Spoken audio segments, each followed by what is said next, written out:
warahmatullahi wabarakatuh. Perkenalkan, nama saya Octavia Dwi Ramanda dengan NIM 11524000189 dengan mata kuliah Teori Komunikasi kelas E dan dosen pengampu Ibu Mary. Nah, di sini saya akan mengambil salah satu teori yang sudah saya pelajari selama 1 semester ini, yaitu Media Richness Theory. Nah, selanjutnya saya akan menjelaskan pengertiannya terlebih dahulu.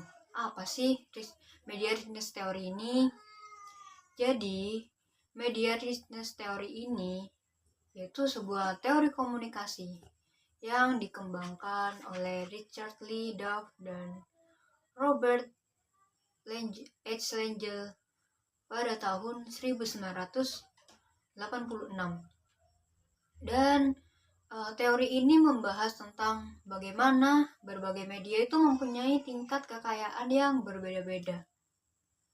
Dan media yang paling kaya yaitu media yang dianggap paling efektif dalam menyampaikan pesan yang bersifat kompleks.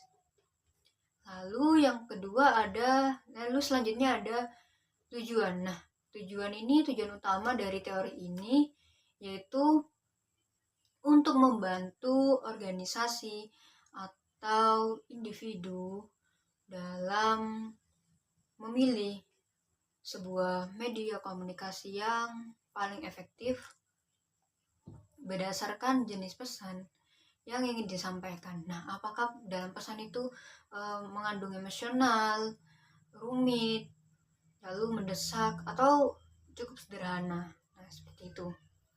Lalu selanjutnya ada konsep dasar dari Media Richness Theory. Nah, konsep dasar ini ada 4. Konsep dasar pertama yaitu kekayaan media. Nah, kekayaan media itu disebut kaya jika media itu mampu memberikan banyak informasi dalam satu waktu. Jadi seperti contohnya ya tatap muka itu kan bisa memberikan interaksi, entah adanya gerakan tubuh, ekspresi wajah, gerakan tangan, nada bicara, seperti itu. Lalu konsep dasar yang kedua yaitu hierarki media. Jadi ini ibaratnya seperti tangga. Nah, yang paling atas, level tangga yang paling atas yaitu tatap muka, berinteraksi secara langsung. Ya, lalu video call. Nah, itu kan kita berinteraksi langsung kan, pastinya ya seperti tadi ada suara, ada ekspresi wajah. Nah, kalau video call mungkin nggak tatap muka langsung, tapi dia bisa menunjukkan ekspresi atau nada bicara, dan itu bisa menurut saya merespon cepat.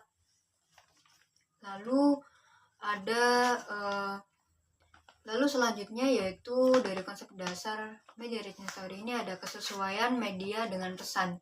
Nah, jadi kalau pesannya rumit atau sensitif, nah kita bisa menggunakan media yang lebih kaya. Nah, ketika pesan itu bersifat sederhana atau cukup simpel, nah kita bisa menggunakan media yang ramping, jadi sebaliknya. Lalu selanjutnya masih di konsep dasar nomor 4 yaitu pengurangan ambiguitas. Nah, ini seperti media kaya yang bisa membantu kita mengurangi kebingungan atau salah paham dalam berkomunikasi. Seperti itu. Lalu selanjutnya ada karakteristik media yang kaya. Nah, karakteristik ini yang pertama ada 4 karakteristik utama dalam media yang kaya. Yang pertama yaitu umpan balik.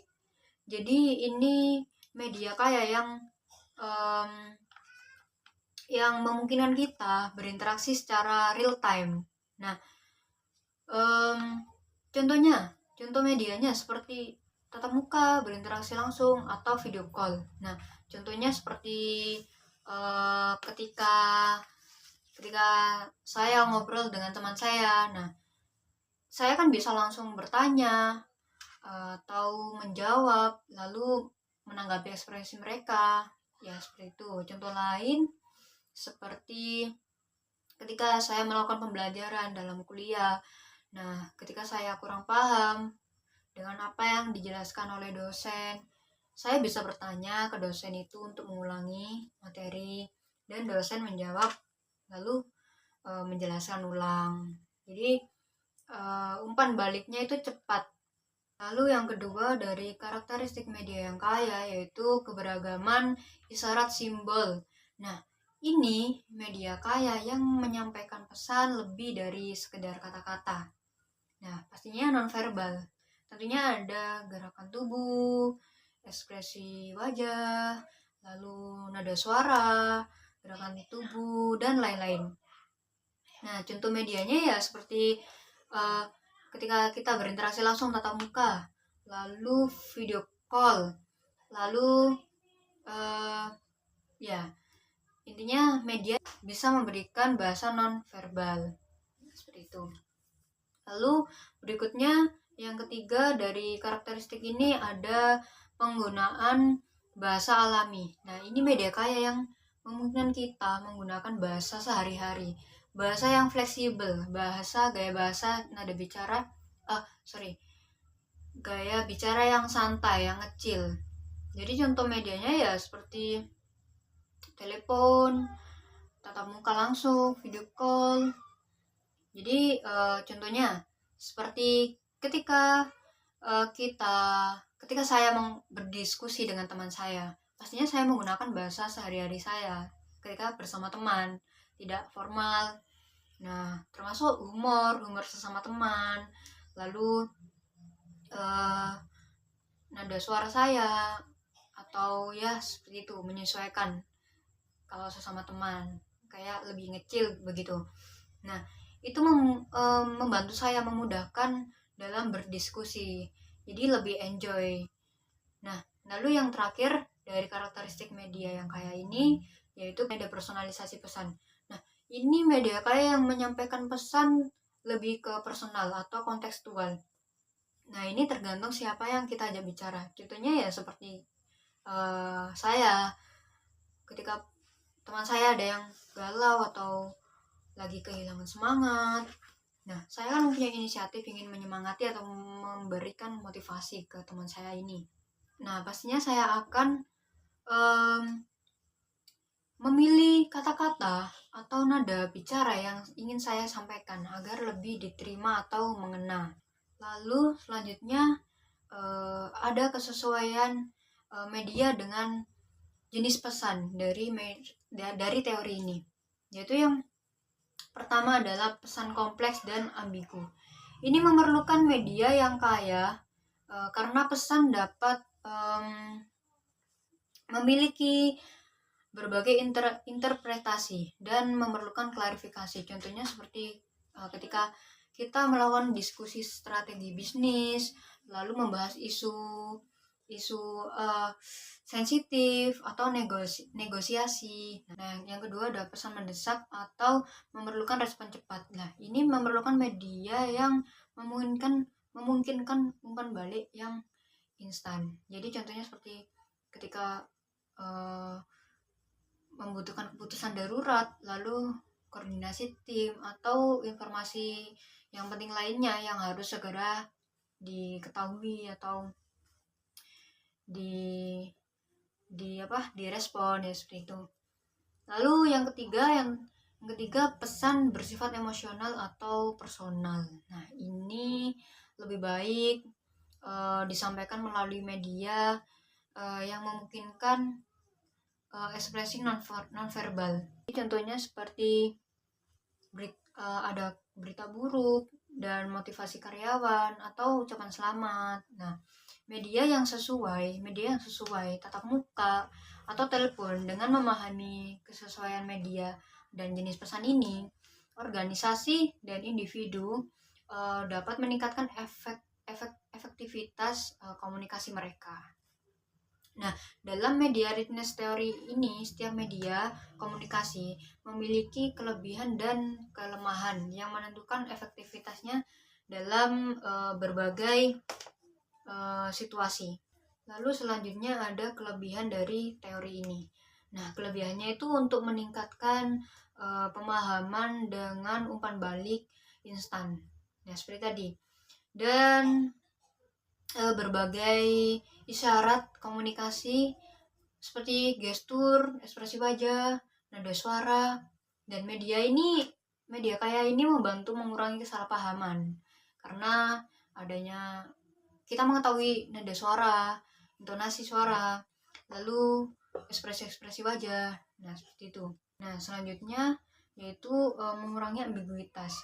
Jadi ini cocok untuk menyampaikan pesan kompleks dan memastikan informasi diterima dengan jelas. Dan lalu selanjutnya membangun hubungan. Nah, ini media kaya seperti komunikasi tatap muka, video call, itu memungkinkan kita berinteraksi lebih personal dan meningkatkan kepercayaan. Lalu yang terakhir dari kelebihan ini lebih fleksibel dan adaptif. Jadi pesan dapat disesuaikan secara langsung berdasarkan reaksi lawan bicara. Lalu kelemahan. Nah, kelemahan dari media readiness teori ini yaitu membutuhkan waktu dan sumber daya.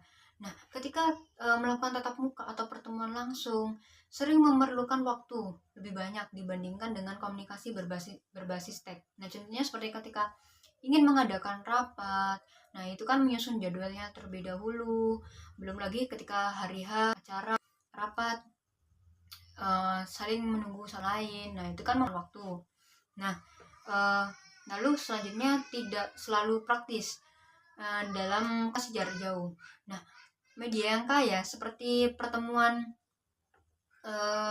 fisik, nah ini kan tidak selalu dapat dilakukan. Contohnya seperti ketika si A sama si B ini kan terhalang jarak yang jauh. Nah itu kan tidak memungkinkan untuk melakukan pertemuan langsung seperti itu. Lalu selanjutnya tidak selalu praktis ini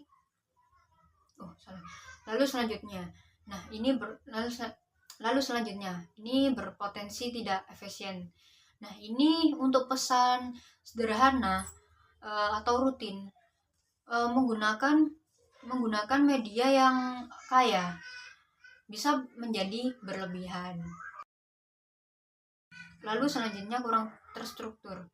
Nah, informasi yang disampaikan secara lisan dalam media kaya bisa sulit didokumentasikan dibandingkan komunikasi secara tertulis. Nah, sebaliknya, media yang ramping seperti email, lalu pesan teks, itu lebih efisien untuk komunikasi rutin, tetapi kurang efektif dalam menyampaikan pesan kompleks. Nah, pemilihan media yang tepat harus sangat disesuaikan dengan tujuan komunikasi dan konteks yang ingin disampaikan. Nah, yang terakhir ada kesimpulan. Nah, dari semua yang saya bahas, mulai dari pengertian, tujuan, konsep, lalu karakter, kesesuaian. Nah, ini yang terakhir kesimpulan. Jadi penting banget untuk memilih media yang tepat sesuai dengan tujuan dan konteks komunikasi yang ingin disampaikan. Dan gunakan media yang kaya untuk pesan yang rumit, sensitif atau emosional. Lalu gunakan media yang ramping untuk pesan yang jelas, rutin, dan tidak mendesak. Lalu yang terakhir ketika kita salah dalam memilih media sesuai dengan pesan yang ingin kita sampaikan, itu bisa terjadi mengakibatkan kesalahpahaman atau mengakibatkan miskomunikasi. Baik, itu tadi penjelasan dari saya mengenai salah satu teori, yaitu media readiness theory. Kurang lebihnya mohon maaf kalau saya ada salah kata atau penjelasan yang kurang jelas. Wassalamualaikum warahmatullahi wabarakatuh.